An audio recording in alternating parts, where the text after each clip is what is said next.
Sir आपने ये सुना होगा बहुत कॉमन सेइंग है, yesterday is a history, tomorrow is a mystery, but today is a gift, that is why it's called present.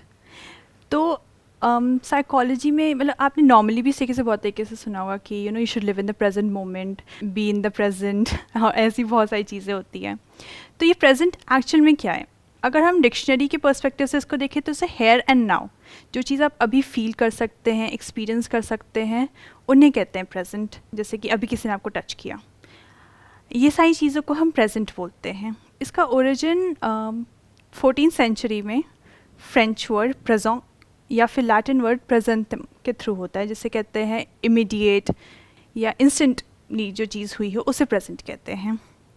अब इसे थोड़ा समझने के लिए अगर हम करें तो ये चीज़ फर्स्ट हैंड एक्सपीरियंस है आपकी, और ये ना ही रिकलेक्शन है, ना ही आप इसे याद कर रहे हैं जैसे कि जो पास्ट में होता है, ना ही आप इसे अज्यूम कर रहे हैं कि ऐसा होगा या प्रेडिक्ट करने की कोशिश कर रहे हैं जो कि फ्यूचर में होता है।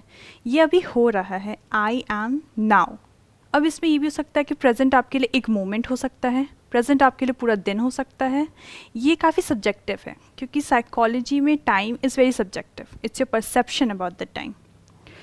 So that is how we define present, how you're experiencing things and how you're perceiving it in the present, in the first hand experience for the first time.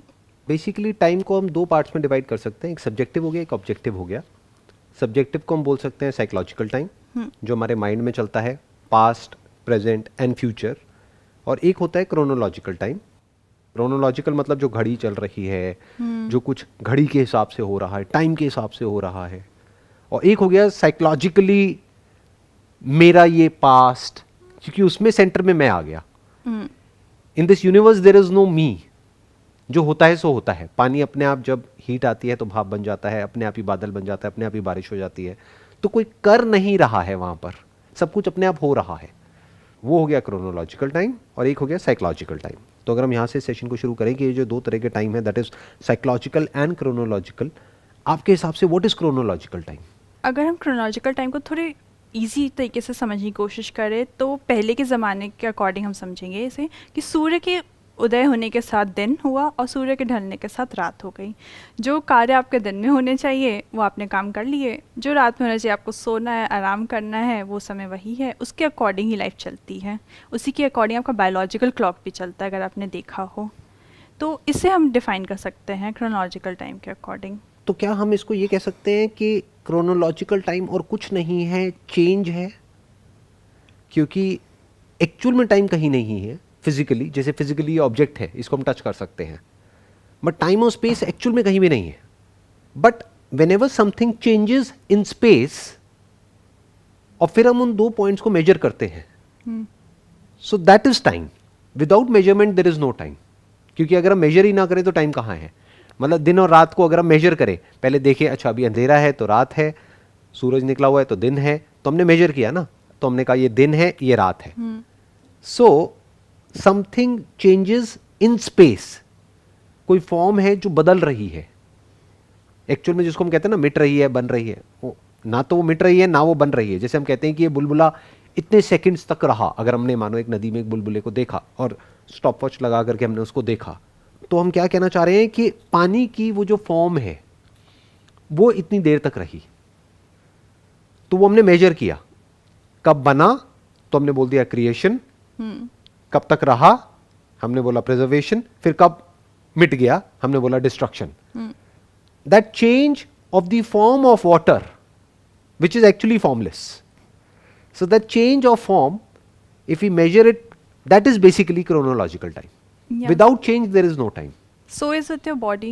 If you see, we call it chronological age as well. What is that age? You're aging, your time is moving ahead, your body is getting old and getting towards the point that you'll die. So that is the same thing. Time is moving Right. ahead.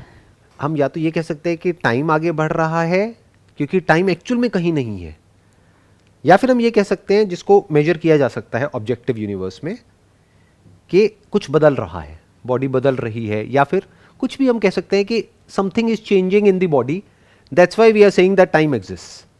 But अगर कहीं कुछ ऐसा है जो नहीं बदल रहा है, can we call that in time? अगर इस यूनिवर्स में ऐसा कुछ है तो वैसे तो सारी फॉर्म्स बदलती हैं, I think change is the only thing constant. Right ये ऐसा बहुत सारी sayings है. There is a saying which goes like this, the Yeah. thing that you just said, the change is the only thing that is constant. But maybe there is something in the universe that is beyond change, that we can call it actually that is beyond time. अगर ऐसा कुछ है तो अभी वहाँ पे हम open छोड़ देते हैं उसको अभी हम टच नहीं करते. अब आगे बढ़ते हैं. ये तो हो गया क्रोनोलॉजिकल टाइम. अब आते हैं साइकोलॉजिकल टाइम पे. What is psychological time? अगर प्रेजेंट में ही हम बात करें, प्रेजेंट की ही करते हैं, तो उस अकॉर्डिंग जो भी चीज़ अभी आप अपने बॉडी के थ्रू फील कर सकते हैं, अभी आप यहाँ पे बैठे हुए हैं, अपने आसपास चीज़ें देख सकते हैं, फील कर सकते हैं, वो सारी चीज़ें प्रेजेंट में आ जाएंगी. वैसे ही जो चीज़ें इस बॉडी ने प्रीवियसली एक्सपीरियंस की है, वो सारी चीज़ें पास्ट में चली पास्ट गई में आ जाएगी. और जो करेगी एक्सपीरियंस वो फ्यूचर में आ जाएगी. तो time is basically a delusion और an illusion, whatever you call it, because बहुत सारे डिसऑर्डर्स ऐसे होते हैं वे you forget things. When you forget things, do you think कि वो टाइम उनके लिए मैटर करता है या टाइम एग्जिस्ट करता या है? टाइम एग्जिस्ट करता है? So without memory is their time? That is तो नॉट कौन सा टाइम रहता है और कौन सा चला जाता है? क्रोनोलॉजिकल चलता रहता है क्योंकि उसकी बॉडी में चेंजेस चलते रहते हैं. बॉडी बूढ़ी होगी बट साइकोलॉजिकल टाइम जीरो हो जाता है. यानी ये कह सकते हैं सब्जेक्टिव टाइम का कॉन्सेप्ट चला गया, ऑब्जेक्टिव टाइम बचा रह गया. बट जिसको हम ऑब्जेक्टिव टाइम कह रहे हैं वो भी कुछ नहीं है, वो चेंज है, कुछ बदल रहा है. तो जो भी बदल रहा है वो सब टाइम में है. बट वो किस में है? फिजिकल टाइम में, क्रोनोलॉजिकल टाइम में. But psychological time is link to memory. It's memory, it's your presence of mind as well, not just memory, but like if you're not in your right presence of mind, for you time doesn't exist, for your time is not your priority, so it's not something that you're focusing on. A lot of people who are not mentally stable, उनका focus ना time होता है ना उनसे आप कभी expect कर सकते कि उन्हें पता हो कि आज कौन सा दिन है, क्या टाइम हो रहा है, या अभी लाइफ अभी में दिन क्या- है, रात हाँ, है, क्या है, कुछ right. नहीं. तो वो प्रेजेंस ऑफ माइंड जिसको एग्जिस्टेंस कहते हैं, आप इस बॉडी में हैं, आप एक्सपीरियंस कर रहे हैं चीज़ों को, आंखों से देख रहे हैं, बॉडी से महसूस कर रहे हैं, वो सारी चीज़ें जो आपकी कॉन्शियसनेस है वो काफ़ी इंपॉर्टेंट है आपको इस टाइम को परसीव करने के लिए, प्रेजेंट पास्ट फ्यूचर इन सबको परसीव करने के लिए. और फिर पास्ट जैसी चीज़ों को याद रखने के लिए आपकी मेमोरी बहुत इंपॉर्टेंट है. तो time is basically it's not there but it's something that you perceiving. तो बेसिकली एक तरह का एक ट्रायंगल हो गया अगर इसको हम ध्यान से समझने की कोशिश करें. एक हो गई हमारी कॉन्शियसनेस, एक हो गया ऑब्जेक्ट ऑफ कॉन्शियसनेस, और एक हो गया थॉट. जो थॉट इन दोनों को आपस में जोड़ रहा है उसको हम थॉट भी कह सकते हैं, मेमोरी भी कह सकते हैं. बिकॉज जैसी मेमोरी चली जाती है तो ये जो दोनों आपस में जुड़ रहे हैं, that is consciousness and the object of consciousness, ये जुड़ता तो है but the concept of time disappears in that particular moment. We can call it thought, or we'll just basically call it mind that is actively Right. working, all the mental processes which are Right. included. We can call it mind, we can call it mental processes, we can call it thought, we can call it memory. Whatever we call it, we are talking about the same thing. Because we are not talking about the physical brain. क्योंकि वो तो बची रह जाती है memory loss के बाद भी. जिसको एल्जाइमर्स है उसकी भी फिजिकल ब्रेन तो है, तो ब्रेन बाकी की प्रोसेसेस को कंट्रोल कर रही है बॉडी की. That is डाइजेशन actually भी कंट्रोल हो रही है. a very good topic. The concept between brain and mind. So it's a dual concept, and that will be an amazing topic as well. बहुत लोग क्या करते हैं, वो ये वर्ड तो यूज़ करते हैं माइंड, बट वो कभी भी ये नहीं समझते कि what is mind. May be हम इसके ऊपर एक पूरा का पूरा सेशन कर सकते हैं. What is mind, And how is it different from brain? how is it different from brain, and how is it different from consciousness, and how is it different from the processes which are running on an autopilot in the brain without the intervention of thought, and the processes that requires thought, conscious thought or conscious effort. But वो एक बड़ा topic है, उसको कभी future के लिए रखते हैं. अभी फ़िलहाल के लिए बात करते हैं कि जब भी हम मेमोरी की बात कर रहे हैं या थॉट की बात कर रहे हैं, we are not talking about brain. Although इन दोनों में भी कोई सेपरेशन नहीं है, क्योंकि अगर ब्रेन के एक पर्टिकुलर पार्ट को हम डैमेज कर देते हैं, क्योंकि अब तो साइंस ने इतनी तरक्की कर ली है कि वो करना बड़ा आसान है. ऑपरेशन किया, एक पर्टिकुलर पार्ट को डैमेज कर दिया, अब आपका थॉट गया, मेमोरी गई. काफ़ी सारी रिसर्चेस हैं जिसमें ये है कि अगर आपके ब्रेन में इंजरी हो जाती है तो फिर वो पर्टिकुलर प्रोसेसेस जो उस साइड ऑफ द ब्रेन के हैं वो इफ़ेक्ट होते हैं. आपकी मेमोरी इफ़ेक्ट हो सकती है डिपेंडिंग ऑन कहाँ पे लगी है. आपके थॉट प्रोसेसेस, आपका नेचर तक चेंज हो सकता है. पहले अगर आपका नेचर शांत था तो हो सकता है इंजरी के बाद आप अग्रेसिव भी हो जाएं. तो काफ़ी शिफ्ट होता है. और इमोशंस भी इफेक्ट होते हैं. कई लोग ऐसे भी हो जाते हैं जो बिल्कुल ही उनके अंदर से इमोशंस गायब हो जाते हैं. Because of that injury. या कुछ लोग होते हैं जिनकी मेमोरी का कोई पर्टिकुलर सेगमेंट गायब हो जाता है, बाकी सारी मेमोरी रहती है, इन या बट एक पर्टिकुलर टाइम की कुछ मेमोरी गायब हो जाती है। तो बेसिकली जो मेमोरी है that is stored in the brain, that we need to understand. Brain is like a hardware and memory is like a software, Software. जिसको हम थॉट बोलते हैं। That is nothing but a software which is again a physical process. वो ऐसा नहीं है कि कोई नॉन फिजिकल प्रोसेस है या कोई मिस्टिकल प्रोसेस है जैसे कुछ लोग सोचते हैं, या उसको नाम दे देते हैं कुछ भी और बोलते हैं कि ये एक अलग पावर है। कोई पावर नहीं है, क्योंकि जो भी कहता है एक अलग पावर है, उसकी ब्रेन के एक पर्टिकुलर पार्ट को डैमेज कर दो, वो अपना नाम तक भूल जाएगा। या तो दैट कहाँ है वो अलग पावर? तो देयर इज नो अलग पावर एज सच। ऐसा नहीं है कि थॉट अलग है और ब्रेन अलग है। Thought is dependent on brain, thought exist in brain, memory exist in brain. It's the hub. The brain is the hub for all your mental processes, emotions, everything. It's the Right. hub. So, आपकी पूरा spinal cord वगैरह, ये आपकी memories से लेकर के आपके emotions और इन सब चीज़ों में भी इसका काफ़ी रोल है। इस पर भी काफ़ी रिसर्च है। आप इसका एक छोटा सा एग्जांपल अगर ले तो अगर पहले प्रीवियसली कभी ऐसा हुआ है कि आपको अगर कुत्तों से डर लगता है, तो ऐसा हो सकता है कि पहले आपको कभी कुत्ते ने काटा हो, या ऐसा हो सकता है कि किसी और को आपने काटते हुए देखा हो, या आपको ऐसा है कि उसने कभी आपको दौड़ाया हो, या कुछ भी मतलब आपके पीछे पड़ गया हो, कुछ भी हुआ हो। तो वैसी चीज़ें होने की वजह से बॉडी में जो वो हार्मोन्स रिलीज़ हुए हैं, जो एक फाइट एंड फ्लाइट रिस्पॉन्स होते हैं, आप उस समय भागे तो आपके दिमाग में वो डर बैठ गया। अब नेक्स्ट टाइम आप देखेंगे फिर वही चीज़ होगी। ये कहाँ से आ रही है? वो हार्मोन्स कहाँ से रिलीज़ हो रहे हैं? वो सारे न्यूरोट्रांसमीटर्स कहाँ से रिलीज़ हो रहे हैं? वो सब आपका यहाँ पे और बॉडी का इफेक्ट है। तो basis, the biological basis of everything, your mental processes, your emotions and everything is your brain and your body. और ब्रेन भी ऐसा नहीं है कि कुछ लोग ये समझते हैं कि ब्रेन ही सब कुछ है, क्योंकि जो हमारे इमोशंस हैं उसमें स्टमक का बहुत बड़ा रोल है। इसीलिए आयुर्वेदा में कहते हैं कि जो पेट है वो हर बीमारी की जड़ है। अब तो बहुत सारी साइंटिफिक स्टडीज़ में भी यही बात निकल करके आ रही है कि जो सेरोटोनिन, जिसको पहले प्योरली ये समझते थे कि वो ब्रेन से कनेक्टेड है, ब्रेन में बेसिकली उसके रिसेप्टर्स है, बट उसका जो प्रोडक्शन है, majority of its production happens in the stomach, in the gut. अब यहाँ पे जो चीज़ समझने वाली है वो ये है कि brain is the outcome of the chronological time, और दूसरा अब एक एस्पेक्ट आ जाता है साइकोलॉजिकल टाइम। क्योंकि फिजिकल टाइम तो जो है सो है, फंडामेंटली जो फिजिकली जो मेरी ब्रेन जिस तरीके से काम करती है, आपकी जैसे काम करती है, किसी की भी काम करती है, वो सेम है, बट साइकोलॉजिकल लेवल पे डिफरेंसेस है। एक छोटा सा इसका एग्जांपल ये हो सकता है, मेरा प्रेजेंट और आपका प्रेजेंट बिल्कुल डिफरेंट हो सकता है।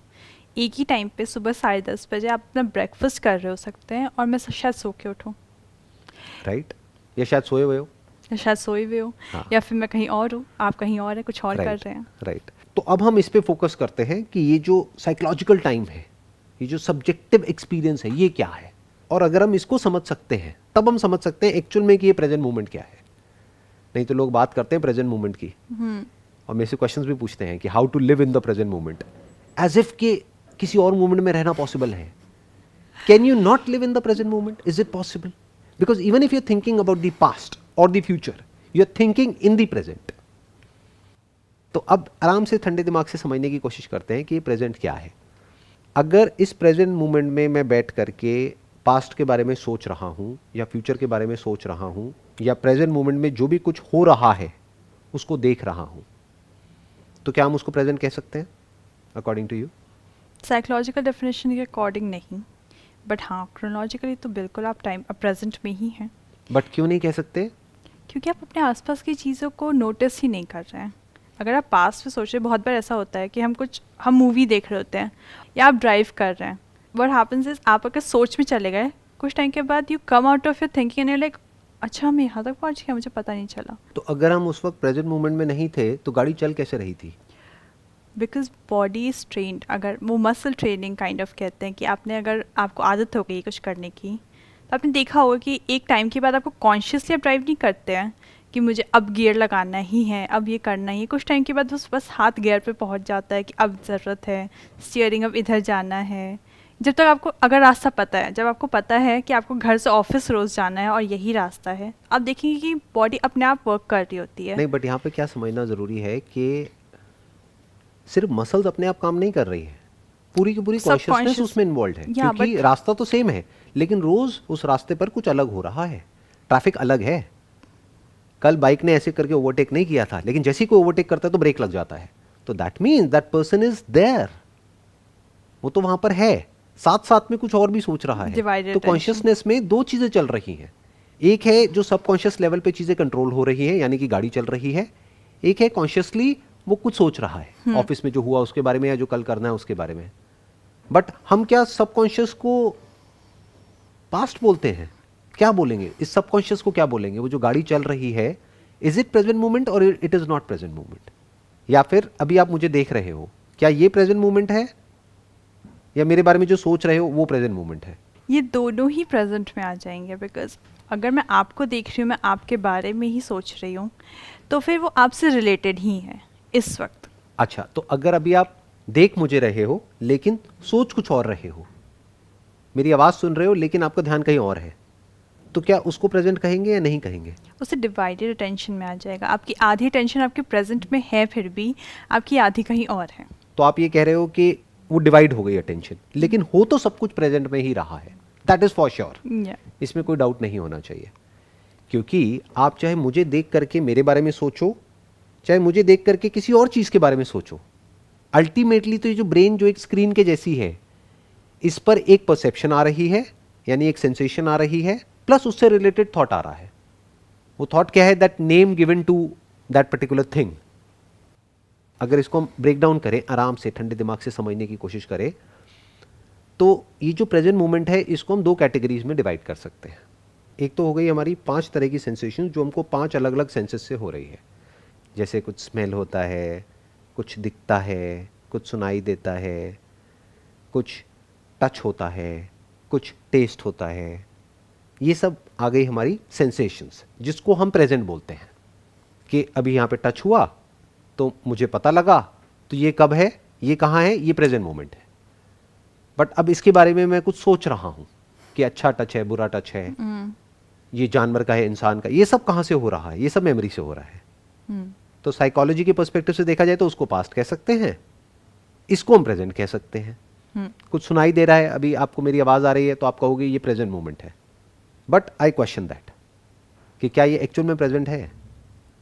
मैं इसका एक एग्जांपल देता हूँ। जैसे दिवाली के टाइम पे आपने कभी नोट किया होगा, या कभी कहीं किसी शादी में गए होंगे, फायरवर्क्स होते हैं, दूर आपने छत से खड़े होकर के देखा होगा कि कोई अगर कोई बम फटा है आसमान में, तो पहले वो दिखता है, बाद में आवाज उसके आती कुछ है। सेकंड बाद आवाज आती है।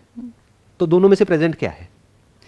बट जब मैं स्टार्टिंग में ये बात बोली थी कि वो परसेप्शन पे, आपका सब्जेक्टिव एक्सपीरियंस है, किसी के लिए वो इंस्टेंट मोमेंट भी है, किसी के लिए वो पूरा दिन भी प्रेजेंट है, तो वो काफ़ी सब्जेक्टिव हो जाता है। तो एक हो गया सब्जेक्टिव प्रेजेंट। सब्जेक्टिव मतलब क्या कि मुझे प्रेजेंट लग रहा है या मेरे लिए प्रेजेंट है। But what I am asking is what is actually present, कि जिस मोमेंट में वो बम फटा आसमान में, वो एक्चुअल में प्रेजेंट है, राइट? बट उसको जब हमने परसीव किया तो वो परसेप्शन हमें प्रेजेंट लग रही है, जिसको हम प्रेजेंट बोल रहे हैं ना, परसेप्शन को, वो प्रेजेंट नहीं है, वो पास्ट है।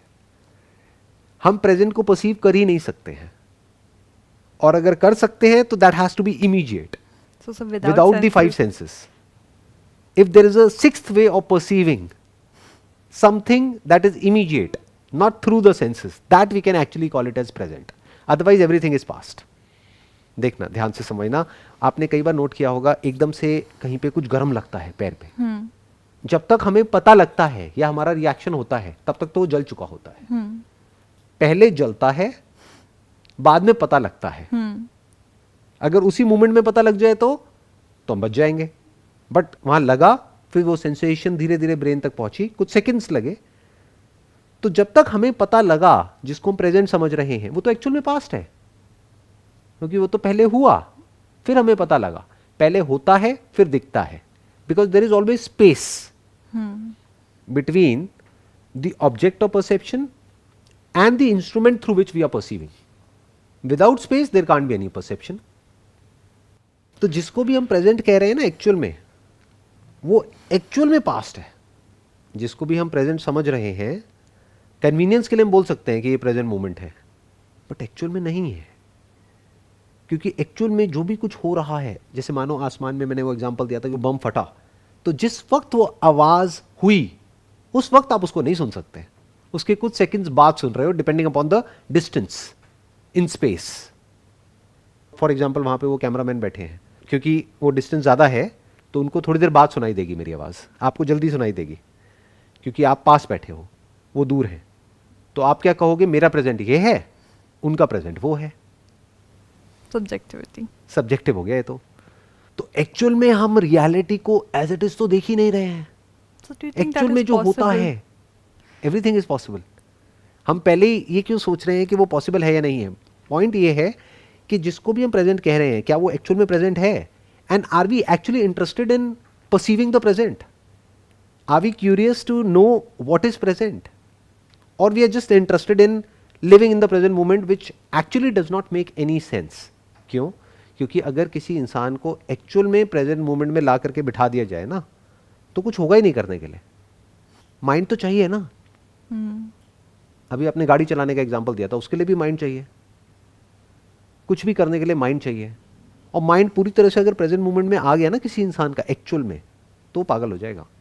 इतना कुछ हो रहा है प्रेजेंट मोमेंट में, जिसको भी हम प्रेजेंट बोलते हैं उसको। अभी एक्चुअल प्रेजेंट की तो मैं बात ही नहीं कर रहा, जो प्रेजेंट मोमेंट जिसको भी हम बोलते हैं, अभी यहाँ पर इस वक्त इतना कुछ हो रहा है, इतनी तरह की आवाजें हैं। सोचो आपको सब कुछ सुनाई देने लग जाए, तो क्या वो आपके लिए अच्छा है? यहां तक कि आपको मेरे थॉट्स, इनके थॉट्स सारे सुनाई देने लग जाए, तो कितना शोर हो जाएगा अंदर। पहले ही बहुत शोर है और शोर बढ़ जाएगा। तो ये क्वेश्चन ही गलत है कि how to live in the present moment. ये बहुत बेसिक लेवल का क्वेश्चन है। एक्चुअल में we need to understand what is present, और जब हम उसको समझ लेते हैं तो फिर ये क्वेश्चन इररेलेवेंट हो जाता है। क्यों? क्योंकि even if we want to, we can't be anywhere else other than the present moment, and whatever effort we make to be in the present will take us away from the present. ये meditation में एक बहुत बड़ा contradiction आता है। जितना लोग कोशिश करते हैं ना इस मूवमेंट में रहने की, उतना ही वो उस मूवमेंट से दूर हो रहे हैं। बिल्कुल जैसे कि नींद में जाने की आप जितनी कोशिश कर रहे हो, उतना ही नींद से दूर हो रहे हो। रिलैक्स होने की जितनी कोशिश कर रहे हो, उतना ही और स्ट्रेस क्रिएट होता चला जा रहा है। हम जितना कॉन्शियसली जीने की कोशिश करें, उतना ही ज़्यादा हम प्रेजेंट पे रहेंगे, because totally it's not possible, but जितना हम कर सकते हैं, जितना हम कॉन्शियस रहने की कोशिश करेंगे ना, उतना ही हम प्रेजेंट मोमेंट से दूर हो जाएंगे। यही एक बहुत इंटरेस्टिंग पॉइंट है यहाँ पर, क्योंकि हम क्या समझते हैं कि कोशिश से सब कुछ होता है। मैंने भी आपको नींद का एग्जांपल दिया, जितना आप नींद में जाने की कोशिश करोगे ना, उतना ही नींद से दूर हो जाओगे। ऐसे ही ये जो प्रेजेंट मोमेंट है, आप कोई कोशिश मत करो और अपने आप को बोलो कि I don't want to be in the present moment. अब क्या है, माइंड ऑपरेट हो रहा है, थॉट्स आ रहे हैं। अब थॉट जो अभी हो रहा है, चाहे उससे रिलेटेड आए चाहे कोई और आए, उससे क्या फर्क पड़ता है, as far as that thought is relevant to this moment, कि अभी जो एक्शन लेना है उसके लिए वो काम का है। अब वो चाहे मेमोरी से आ रहा है, चाहे क्या, वो तो आता ही मेमोरी से है। अभी भी जो आपके अंदर थॉट्स आ रहे हैं, जिसके बेस पे आप मेरे से बात कर रहे हो, जिस लैंग्वेज को यूज करके ये जो अभी हम कॉन्वर्सेशन कर रहे हैं, वो भी मेमोरी से ही आ रही है। सो अगर हम कोई एफर्ट ना करें, मतलब ये क्वेश्चन ही छोड़ दें, how to live in the present, तो क्या बचा रह जाता है? फिर भी प्रेजेंट ही बचा रह जाता है। That is the beauty of present. हमेशा प्रेजेंट ही होता है, पास्ट और फ्यूचर कभी हो ही नहीं सकता, क्योंकि 10 साल बाद भी प्रेजेंट ही होगा, 10 साल पहले भी प्रेजेंट ही था, अभी भी प्रेजेंट ही है। अभी इस प्रेजेंट में जो भी हम कह रहे हैं ना कि हम पास्ट के बारे में सोचते रहते हैं, फ्यूचर के बारे में सोचते रहते हैं, कुछ ऐसा कर दो कि हमें ऐसा कुछ रास्ता बता दो कि हम पूरी तरह से प्रेजेंट में आ जाए। मैं पूछूंगा उनसे, आप करोगे क्या पूरी तरह से प्रेजेंट में आकर के? ये तो बता दो, कुछ है आपके पास करने के लिए ढंग का? आ गए आप, मानो मैंने कोई एक चुटकी बजाई, आप पूरी तरह से प्रेजेंट मोमेंट में आ गए। अब ना कोई पास्ट है, ना कोई फ्यूचर है, ना प्रेजेंट मोमेंट से रिलेटेड कोई थॉट है, क्योंकि अगर वो भी है तो वो भी तो पास से ही आ रहा है, बिकॉज वो तो आपको दूर ले जाएगा ना इस मोमेंट से। Whatever you say about this cup will take you to your memory. So your question is, when you are saying कि how to live in the present, कि ये word तक नहीं आना चाहिए कि ये cup है, but it can't be separated. It is not possible. ये हमको समझना पड़ेगा। अगर एक नॉर्मल ब्रेन है तो, अगर उसमें कोई प्रॉब्लम है तो बात अलग है। अगर ब्रेन नॉर्मल तरीके से फंक्शन कर रही है, तो जब आप कप को देखोगे तो क्या ऐसा हो सकता है कि वो वर्ड कप ना आए माइंड में? या किसी भी इंसान को देखोगे, अपनी किसी फ्रेंड को देखोगे, तो क्या ऐसा हो सकता है उसका नाम माइंड में ना आए? इनफैक्ट हमारी जो ब्रेन है उसके ऊपर काफ़ी स्टडीज़ हुई हैं, तो पता लगा है कि ब्रेन में जो लैंग्वेज वाला हिस्सा है वो इंसान की ब्रेन में बहुत बड़ा होता है और जानवरों की ब्रेन में बहुत छोटा होता है, क्योंकि वो लोग साइन लैंग्वेज यूज़ करते हैं, वो लैंग्वेज को यूज़ नहीं करते हैं। तो हमारे केस में क्या होगा, आप कभी भी नोट करना, अगर मैं यहाँ पर एक पेपर के ऊपर लिख दूँ, मे बी इस सेशन के बाद में हम स्क्रीन पे ये डेमोन्स्ट्रेशन भी दे सकते हैं अगर चाहें तो, कि अगर हम स्क्रीन पे लिख दें कुछ टेक्स्ट अलग अलग कलर्स में, जैसे मानो रेड लिखा हुआ है लेकिन उसको हमने येलो कलर में लिख दिया, तो पहले हम उसको पढ़ेंगे फिर कलर के बारे में बताएंगे। इससे क्या प्रूव होता है कि हम ना भी चाहें तो पहले लैंग्वेज आएगी, बाद में परसेप्शन आएगी। That test is very much used in attention spans and everything as well. For language, yes, also for attention, because आपका brain पहले उसको read करेगा, बाद में it will go on the color. Exactly. तो अगर अभी हमने यहाँ पे 4 वर्ड लिख दिए स्क्रीन के ऊपर, जो चारों अलग अलग कलर्स के हैं, लेकिन जो एक्चुअल में वो जो कलर है उसका नाम हमने कुछ और दे दिया, तो एक इंसान को उसको पढ़ने में बड़ी आसानी होगी, टेक्स्ट को पढ़ने में, बट कलर बताने में टाइम लगेगा। क्यों? क्योंकि पहले हम उसको पढ़ेंगे, मानो येलो कलर है वो रेड में लिखा हुआ है, तो पहले हम उसको पढ़ेंगे, फिर हम देखेंगे अरे नहीं नहीं ये तो येलो है, फिर हम बोलेंगे येलो। तो इससे क्या समझ आ रहा है कि you can't escape the mind, there is no way. जब इंसान को ये समझ आ जाता है, और सिर्फ थ्योरेटिकली नहीं आता है, एक्चुअल में समझ आ जाती है ये बात, तो ये छोटी बात नहीं है, ये बहुत बड़ी बात है। क्या? कि अगर आप चाहो भी तो word can not be separated from the thing. Word is not the thing, but ये दोनों आपस में इस तरीके से जुड़ गए हैं कि अलग हो ही नहीं सकते। तो एफर्ट बंद हो जाता है, फिर क्या बचा रह जाता है? फिर ये मूवमेंट बचा रह जाता है। फिर इस मूवमेंट में देयर इज अ पॉसिबिलिटी कि हम कुछ ऐसा परसीव कर सकते हैं जो कि हमारे इन 5 सेंसेस से अलग है। उसका इन 5 सेंसेस से कोई लेना देना नहीं है। उसका कान से कोई लेना देना नहीं है, आँख से कोई मतलब नहीं है, नाक से नहीं है, टंग से नहीं है, स्किन से नहीं है, बट फिर भी वो है। That is present, that is actually present, because बीच में कोई सेंसेस नहीं है। सेंसेस क्या है? एक इंस्ट्रूमेंट के जैसे ही तो हैं, बीच में कोई इंस्ट्रूमेंट नहीं है, तो बीच में स्पेस नहीं है, क्योंकि अगर बीच में कोई इंस्ट्रूमेंट है जिसके थ्रू हम परसीव कर रहे हैं तो स्पेस भी आ गई। स्पेस है तो टाइम भी है, क्योंकि पहले इवेंट होगा बाद में परसीव होगा। उसको हम बोल रहे हैं प्रेजेंट, बट एक्चुअल में वो पास्ट है। इसका सबसे अच्छा एग्जांपल ये हो सकता है कि आप आसमान में रात को तारे देखते हो, बहुत सारे आपको तारे दिख रहे हैं, बट क्या वो एक्चुअल में है? आप कहोगे वो है। क्यों? क्योंकि मुझे दिख रहे हैं। आपको दिख रहे हैं, बट हो सकता है उनको मरे हुए करोड़ों साल हो चुके हैं। वो लाइट ट्रैवल करने में टाइम लगा है। या फिर जो आपको टूटता हुआ तारा, वो सब चीजें भी सेम ही होती है। Right. So the question for someone who is actually curious to know the reality of this movement, the reality of life as it is, without the instrument and irrespective of the space, that is actually the present moment. But वहां तक हम कभी जाते ही नहीं है, क्योंकि इतना time नहीं है ना, हम उलझे हुए हैं अपने थॉट्स में। अब थॉट से बाहर कैसे आए? थॉट से फ्री होने का एक्चुअल में क्या तरीका है कि हमको समझ आ गया कि हम थॉट से फ्री नहीं हो सकते, तो जो भी एफर्ट था थॉट से फ्री होने का, वो एफर्ट खत्म हो गया। एफर्ट खत्म हो गया तो थॉट खत्म हो गया। थॉट किस पे टिका है? एफर्ट पे तो टिका है। Once you understand I can't be free from the past, it's there, topic closed. Brain में है, रहेगा रहेगा। जब तक आपको एक गलत फहमी है कि शायद मेरे साथ में ना पास्ट में कुछ खराब एक्सपीरियंसेस हुए हैं, उससे मैं फ्री हो सकती हूँ, तो आप कोशिश करते रहोगे, तो आप लोगों से क्वेश्चन पूछते रहोगे। और पास्ट में भी आप पूरे पास्ट से फ्री नहीं होना चाहते। मैं आपसे कहूँगा ठीक है, पूरे पास्ट से फ्री होना है तो एक डॉक्टर है वो कर देंगे आपको पूरे पास्ट से फ्री, ब्रेन में कुछ चेंजेस करेंगे। आप कहोगे नहीं नहीं नहीं नहीं नहीं, मेरे को सिर्फ खराब एक्सपीरियंसेस हटाने हैं, अच्छे रखने हैं, अच्छी मेमोरीज है ना उसको मैं नहीं छोड़ना चाहती। क्या ये पॉसिबल है? It is childish, this whole approach, जिसके ऊपर बहुत लोग पता नहीं क्या क्या लोगों को सिखा रहे हैं, क्या क्या पढ़ा रहे हैं, क्या क्या कर रहे हैं। It's a very famous thing. I am not thoughts, I am having thoughts. Those are two separate things. People need to understand that they are not thoughts, they are having it. If you're saying I'm not thought, I question that, because you are thought. Minus thought, where are you? What are you? But you're not just thoughts, you're experiences as well in that scenario. Without the thought, where is the thinker? Without an experience, where is the experiencer? Without the observed, there is no observer. तो जिसको भी हम मैं बोल रहे हैं, हम इसको कहीं से पढ़ करके सुन करके बोल तो सकते हैं कि भाई क्योंकि मेरे अंदर थॉट आ रहे हैं तो मैं थॉट नहीं हूं.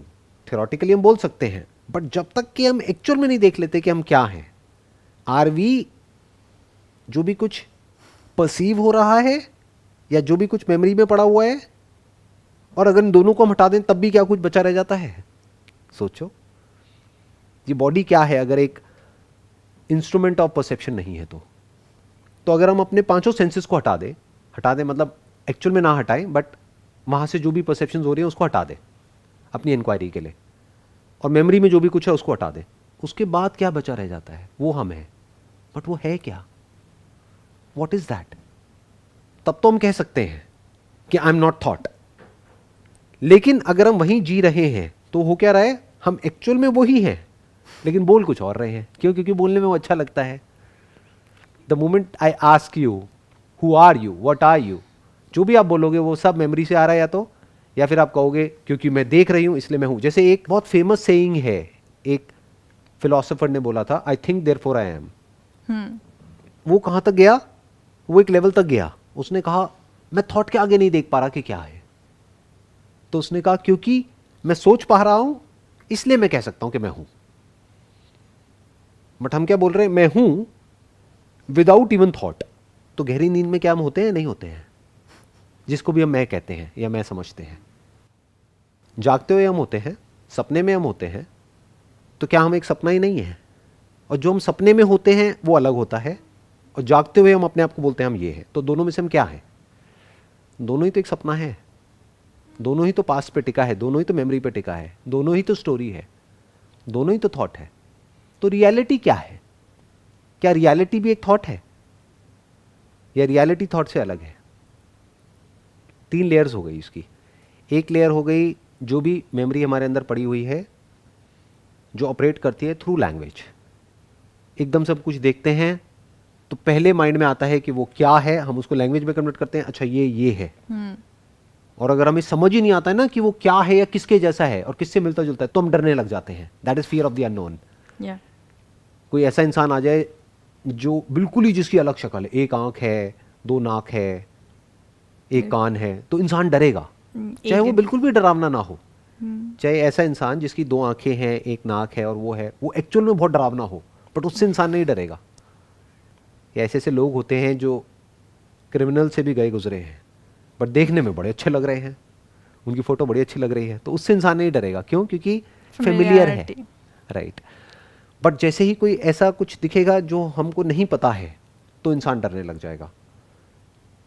सो क्या अननोन में कुछ है ऐसा जिसको भी हम मैं कहते हैं? क्या वो सब नोन में नहीं है? क्या वो सब उसमें नहीं है जो एग्जिस्टिंग मेमोरी पड़ी हुई है, थॉट्स हैं, परसेप्शन है, सब कुछ उसी में तो है. हमारी पूरी पूरी एग्जिस्टेंस ही उसमें है. उसके बाहर है क्या? अगर एक्चुअल में कुछ है और फिर हम कहते हैं कि हाँ, कि इस सब के बाद भी कुछ बचा रह जाता है, तब वो एक्चुअल में रियलिटी है.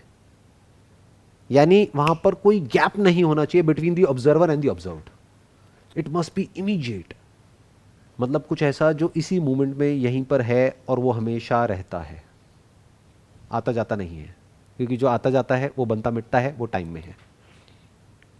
तो जो टाइम में है वो सब पास्ट है, और फ्यूचर जिसको हम फ्यूचर बोलते हैं वो तो पास्ट पे तो टिका है. Without past where is future? जो भी हम फ्यूचर के बारे में सोचते हैं वो किसके बेस पे सोचते हैं? मेमोरी के बेस पे तो सोचते हैं. मेमोरी निकाल दो, फ्यूचर भी गायब हो जाता है. ये पास्ट और फ्यूचर तो दोनों जुड़े हुए हैं ना. और जिसको हम प्रेजेंट कह रहे हैं वो भी तो हम पास्ट की नजरों से ही हम प्रेजेंट को देख रहे हैं और इंटरप्रेट कर रहे हैं. पास्ट को निकाल दो तो प्रेजेंट का भी कॉन्सेप्ट गायब हो जाएगा.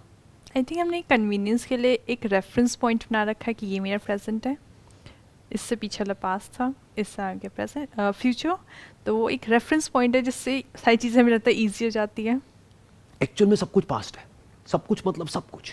आपकी पूरी की पूरी एग्जिस्टेंस पास्ट है. प्रेजेंट में कुछ ऐसा है ही नहीं जिसको आप कह सको कि मैं हूं. जो भी आप कहोगे मैं कहूँगा वो तो हो चुका है. जो भी हमें परसीव होता है हमारे 5 सेंसेस के थ्रू, वो हम ऑलरेडी डिस्कस कर चुके हैं कि पहले होता है फिर पता लगता है. तो यानी वो पहले इवेंट हुआ फिर हमें पता लगा, तो पास्ट हो गया ना। पता नहीं वो अभी है भी या नहीं, बट हम उसको देख करके कह रहे हैं वो है, तो झूठ हो गया ना। पानी में एक लहर बनी, दूर से हम एक नदी को देख रहे हैं, एक लहर को देखा और हमने कहा देखो वो लहर है। जब तक हमने देखा तब तक वो लहर जा चुकी है, मिट चुकी है, वहां कुछ और ही है। बट लाइट को ट्रैवल करने में टाइम लगता है ना, जैसे साउंड को ट्रैवल करने में टाइम लगता है, सेंसेशन को ट्रैवल करने में टाइम लगता है। और अब तो साइंस ने इतनी तरक्की कर ली है, सेंसेशंस को हम कंट्रोल तक कर सकते हैं। एनेस्थीसिया दे दिया और उसके बाद में हमने एक पर्टिकुलर पार्ट को ही ब्लॉक कर दिया, वहां की सेंसेशंस ही ट्रैवल नहीं करेंगी। तो ये तो सब फिजिकल हो गया ना। This is all in time and space. जिसको भी हम प्रेजेंट बोल रहे हैं वो एक्चुअल में सब पास्ट है। यहां तक कि जब हम शीशे में भी खुद को देखते हैं ना और बोलते हैं मैं ये हूं, जब तक वो इमेज दिख रही है तब तक मैं, जिसको भी मैं कह रहा हूं, यानी कि बॉडी, वो बदल चुकी है। क्योंकि बॉडी तो कॉन्स्टेंटली बदलती है, हर सेकंड में बदलती है। तो जब तक हमने खुद को देख करके बोला कि मैं ये हूं, तो मैं जो एक्चुअल में हूं उसको तो मैं देख ही नहीं रहा हूं, वो तो पास्ट इमेज ऑफ मी है। It's always a past impression through the senses. और वो पास्ट इंप्रेशन स्टोर हो जाते हैं ब्रेन में, और फिर उन पास्ट इंप्रेशंस की भी हम एक इंटरप्रिटेशन बना लेते हैं अपने माइंड में, based upon our understanding and our logic, which may be completely illogical. और उसके बेस पे हम इंटरप्रेट करने लग जाते हैं उन इंप्रेशंस को जो कि ऑलरेडी पास्ट है। फॉर एग्जाम्पल, आसमान में हमने एक तारे को देखा जो अभी है ही नहीं, उसको भी देख करके हम कुछ ऐसा सोच रहे हैं जो है ही नहीं, कि टूटते हुए तारे को देखना बहुत अच्छा होता है, विशेस ग्रांट होती है, विशेस पूरी हो जाती है। क्या मतलब है, क्या कर रहे हैं? सब कुछ ही पास्ट है।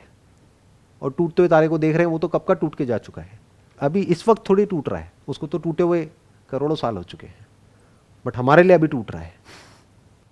तो हम पास्ट को देख रहे हैं और पास्ट के बेस पे उस पास्ट को इंटरप्रेट कर रहे हैं। सब कुछ ही पास्ट है।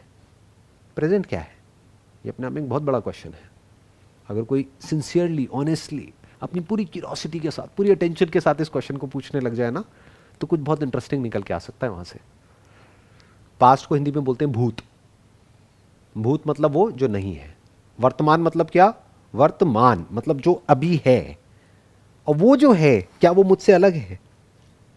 वो जो हमारे इन सेंसेस के बियॉन्ड है और है, जैसे कि अभी आप मुझे देख करके कह रहे हो ना मैं हूं, ऐसे ही कुछ है जो अभी हो सकता है हमारे एक्सपीरियंस में नहीं है। क्यों नहीं है हमारे एक्सपीरियंस में? क्योंकि हम 24 घंटे या तो अपनी मेमोरीज में रहते हैं, या कुछ देखते भी हैं तो मेमोरी बीच में आ जाती है। ये फ्यूचर बीच में आ जाता है।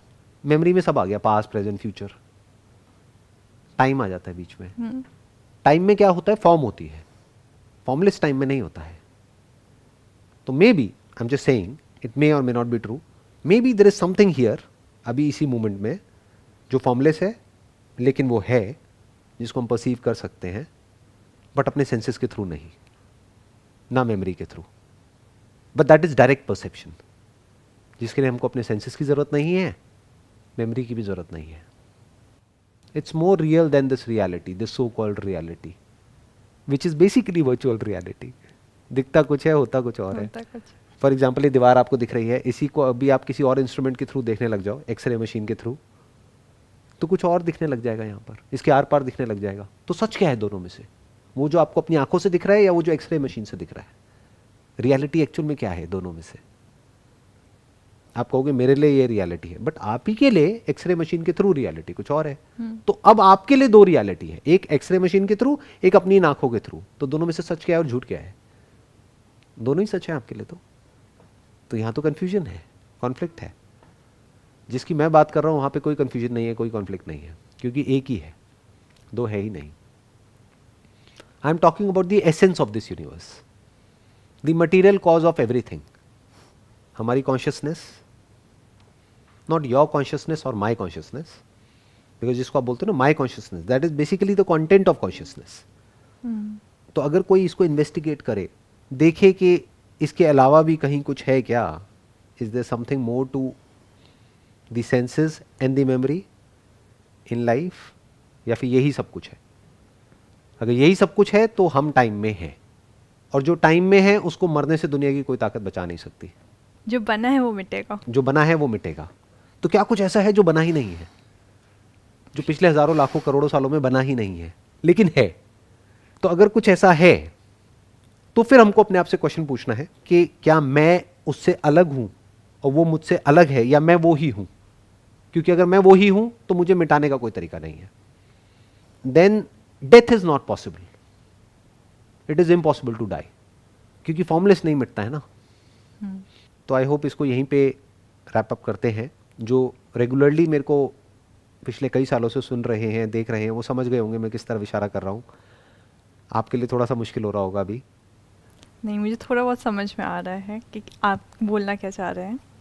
क्या आ रहा है बताइए. You're basically talking about some kind of form, something related to that universe, or what normal people call as God or things or spiritual things, जो कि हम perceive नहीं कर सकते हैं, but it is there.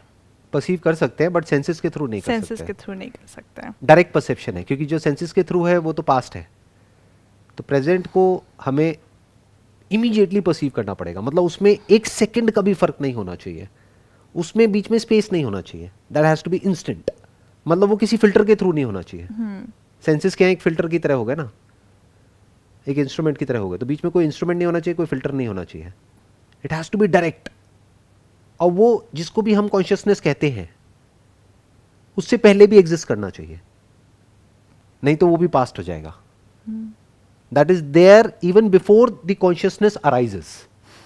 क्योंकि जिसको हम कॉन्शियसनेस कहते हैं that is actually the content of consciousness. जो आपको एक्सपीरियंस हो रहा है अपने पांचों सेंसेस के थ्रू, या तो उसके बेस पे आप बोलते हो मैं हूं, या फिर जो मेमोरी पड़ी है उसके बेस पे आप बोलते हो मैं हूं. अगर इन 6 चीजों को हटा देते हैं, मतलब मारते नहीं है, बट अंडरस्टैंडिंग के लेवल पे एक बार उठा करके साइड में रख देते हैं, और फिर देखते हैं इन 6 के अलावा और क्या है, क्या कुछ बचा रह जाता है. या फिर हम कहते हैं अब तो कुछ है ही नहीं. क्योंकि even that sensation or that thought of emptiness is not true, because that is also a thought. Because we can talk about nothingness only in relation to something.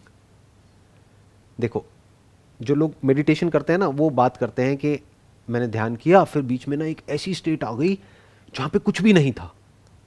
तो आपको पता लग रहा है ना कि कुछ नहीं था. वो किस बेस पे पता लग रहा है? जो पास्ट एक्सपीरियंस ऑफ कुछ, उसके बेस पे. अभी फॉर एग्जांपल इस कमरे में हम डार्कनेस कर देते हैं. मैं आपसे पूछता हूँ ये क्या है, आप कहोगे डार्कनेस. मैं कहूँगा what do you mean by darkness. तो आप कहोगे मतलब लाइट नहीं है. तो darkness is nothing but the recall of the prior memory and the experience of light. ऐसे ही द कॉन्सेप्ट ऑफ नथिंगनेस और दिस कॉन्सेप्ट ऑफ एम्प्टीनेस, कि कुछ नहीं है, even this experience of nothingness is in the realm of thought. I am talking about something which is beyond this. Not nothingness, not emptiness, but something which is there. It's evident, self-evident. मतलब बाकी पूरे universe के evidence के लिए हमको senses की जरूरत है. जैसे होता है ना, कोर्ट में गवाही देते हैं, तो विटनेस का मतलब क्या? जिसने देखा, जिसने सुना, गवाही दी. तो मैं क्या कह रहा हूं, कुछ ऐसा जो कि सेल्फ एग्जिस्टेंट है, सेल्फ एविडेंट है, जिसके लिए सेंसेस की जरूरत नहीं है उसको अपीयर करने के लिए. क्योंकि तो सेंसेस को ट्वीक कर दो, इंस्ट्रूमेंट को चेंज कर दो, चेंज हो जाता है, रियलिटी बदल जाती है, जिसको भी हम रियलिटी बोलते हैं. सो कुछ ऐसा. सो मैं बस इतना ही कह सकता हूं कि ऐसा कुछ है जो अभी साइकोलॉजी की फील्ड में उसके बारे में बात नहीं करी जाती है. और जब उसकी बात कोई करता है तो उसको लोग स्पिरिचुअल बोलने लग जाते हैं, जबकि ना तो वो स्पिरिचुअल है ना साइकोलॉजिकल है. That is reality. That is there. That is self-evident. That is more obvious than you and me sitting here. क्योंकि इसको फिर भी हम क्वेश्चन कर सकते हैं, उसको हम क्वेश्चन नहीं कर सकते. That's there. तो अभी आज के लिए आई थिंक इतना ही डिस्कस करते हैं. तो नेक्स्ट सेशन में क्या टॉपिक कवर करना है, क्या आपके माइंड में आ रहा है थॉट? तो नेक्स्ट टॉपिक से मैं सोच रही थी कि हम एडिक्शन कवर अप करते हैं, because I went through all the comments and काफ़ी लोगों का आया था that they want to watch something on addiction. What kind of addictions? हर एडिक्शन के, हर टाइप के एडिक्शन की बेसिक साइकोलॉजी इज़ सेम. चाहे वो आपके वीडियो गेम एडिक्शंस हो, आपके सब्सटेंस अब्यूज़ एडिक्शंस हो, या आपके कितने भी टाइप ऑफ एडिक्शंस हो, उनका एक level, psychological level, biological level almost same ही होता है. तो we can cover up on that. तो नेक्स्ट एपिसोड में उसी को हम कवर करेंगे, that is what is addiction.